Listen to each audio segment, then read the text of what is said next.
గౌరవ సభ్యులు ప్రత్యేకంగా ముఖ్యంగా ప్రస్తావించింది డబ్బులు కనిపిస్తున్నాయి అకౌంట్స్లోకి వెళ్ళి, కానీ గ్రామ పంచాయతీలోకి వచ్చేటప్పటికి బ్లీచింగ్ పౌడర్ కొనడానికి కూడా డబ్బులు లేవు.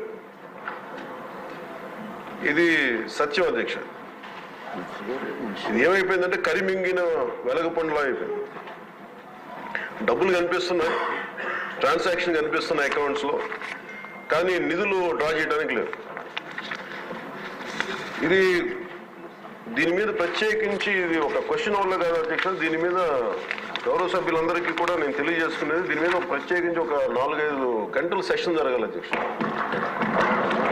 అలాగే ఎందుకంటే ఇది మీ అందరూ గౌరవ సభ్యులందరికీ కూడా విన్నవించుకున్నాం మన స్పీకర్ గారి ద్వారా.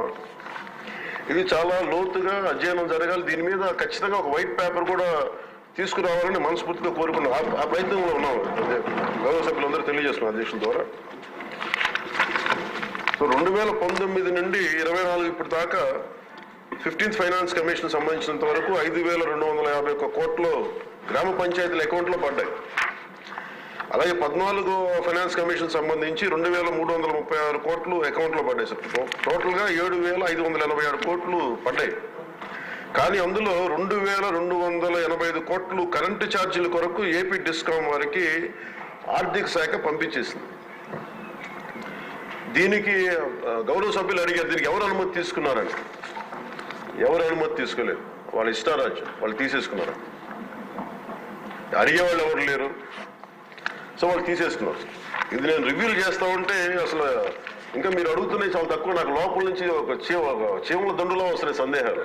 సో మా అధికారులు అలసిపోతా ఉన్నారు సందేహాలు. మీకు జస్ట్ ఇది అందుకు నేను అడుగుతానంటే ప్రత్యేకంగా గౌరవ ముఖ్యమంత్రి గారికి కూడా నేను మీ ద్వారా తెలియజేసుకున్నాను అధ్యక్ష. దీని మీద ఒక స్పెషల్ పంచాయతీరాజ్ అవకతవకల మీద ప్రత్యేకమైన సెషన్ జరగాలి అధ్యక్ష దీని మీద. అలాగే ఇంకా 696 కోట్ల రూపాయలని విడుదల చేయాలి అధ్యక్ష. ఇంకా అది కూడా ఇంకా ఫైనాన్స్ డిపార్ట్మెంట్ దగ్గర ఉంది అధ్యక్ష. అలాగే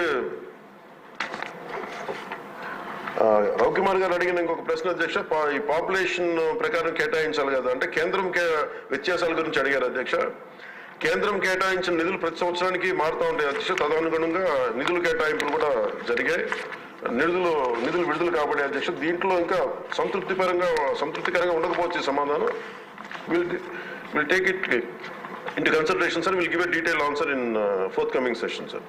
అలాగే మనకి పంచాయతీల నిధులు పర్ క్యాపిటల్ గ్రాంట్ కానీ, స్టాంప్ డ్యూటీ కానీ, సెనరీ ఛార్జెస్ కానీ, వీటికి కూడా నిధులపై కూడా సమీక్షించి చాలా రావాల్సిన అధ్యక్ష పంచాయతీలకి దానికి ఎలా రావాలి, ఏం చేయాలి, విడుదల జరిగేటట్లు విల్ ఇనిషియేట్ ద యాక్షన్ అధ్యక్ష.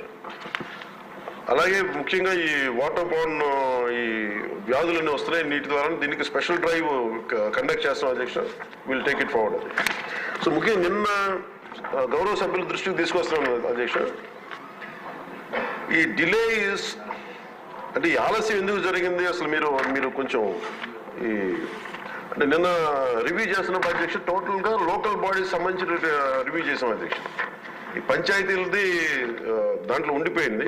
ఇట్స్ 3 టైర్ లోకల్ బాడీ ఇది కాబట్టి సెంట్రల్ గవర్నమెంట్కి ఎలాంటి కాన్స్టిట్యూషనల్ గ్యారంటీ ఉందో, స్టేట్ గవర్నమెంట్కి ఎలాంటి కాన్స్టిట్యూషన్ గ్యారంటీ ఉందో, ప్రొటెక్షన్ ఉందో, పంచాయతీలకు కూడా అదే ప్రొటెక్షన్ ఉంది అధ్యక్ష.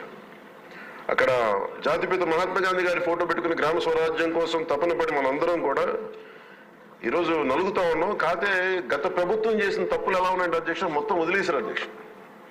గాంధీ గారి ఫోటో వరకు దాన్ని పెట్టారు కానీ, అలంకారప్రాయంగా పెట్టారు కానీ నిజంగా ఆయన స్ఫూర్తిని గత ప్రభుత్వం తీసుకెళ్లేదు, ఈ ప్రభుత్వం తీసుకెళ్తాం అధ్యక్ష. అలాగే